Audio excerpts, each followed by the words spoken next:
So with us now is Gunn-Britt from Norway. She's from the people of the Sami. And so from Norway to Bonn, it's not such a long way, like from India, for example, or South America. But why did you came to Bonn, and what were your hopes coming to Bonn? Well, I think we as indigenous peoples have something to contribute with to the solutions during CBD and COP negotiations, because I think our living or our economy is based on a holistic, you might call it utilization of the biodiversity, and not depending on one species for fish, for example, but our economic way of thinking is depending on many sources and managing the biodiversity and living with it. So I think we have something to contribute with to the COP, but also I think that by influencing the processes here, we can also put the national states afterwards, when they come home, under pressure to respect indigenous people's rights and acknowledge the recognition we have had in the COP meeting. So we are close to the end of the conference in Bonn now, already Thursday. Your hopes are they fulfilled?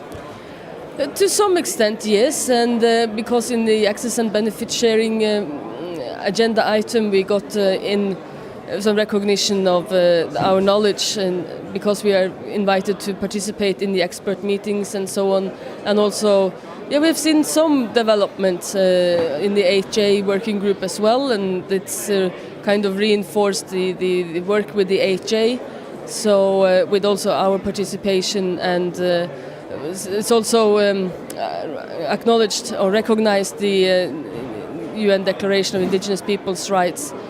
So, but still we have a long way to go with many of the, not many, but some of the parties that are blocking for exactly those things which we think are fundamental to achieving the goals of the CBD, namely the Declaration of Indigenous Peoples' Rights. Because with recognizing and implementing that, I think we are got closer to achieving the goals of the CBD.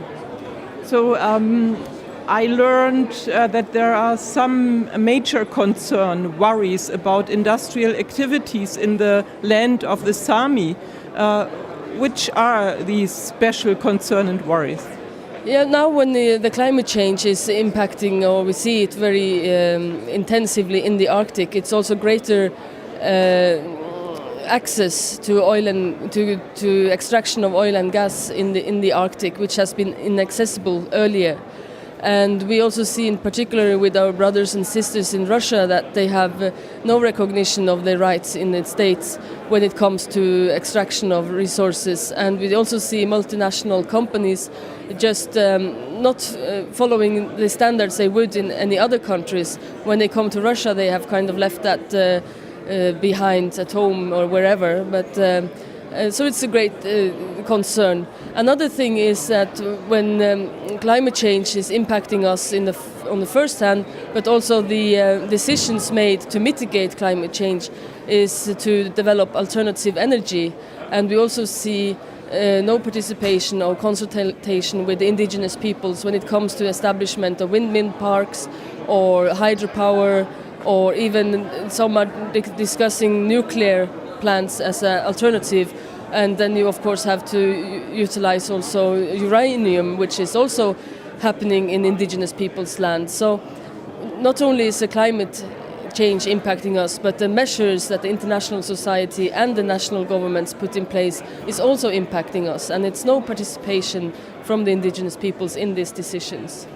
And do you feel prepared to work against bad or worrying developments? Yeah, I think like from my people and in my region, we have been living there for 10,000 years, and you can actually track people, settlements in a very small area over 10,000 years. So we hold a unique knowledge to the Arctic and to the high north within our languages.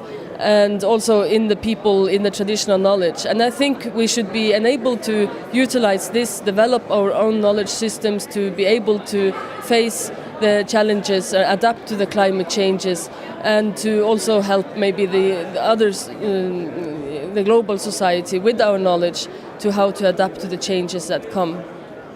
So I wish you good luck, and I must say after 10,000 of years living there, you look still quite young and quite fresh. Yeah, thank you very much, and we will be there also afterwards. Okay, Thank you. good luck.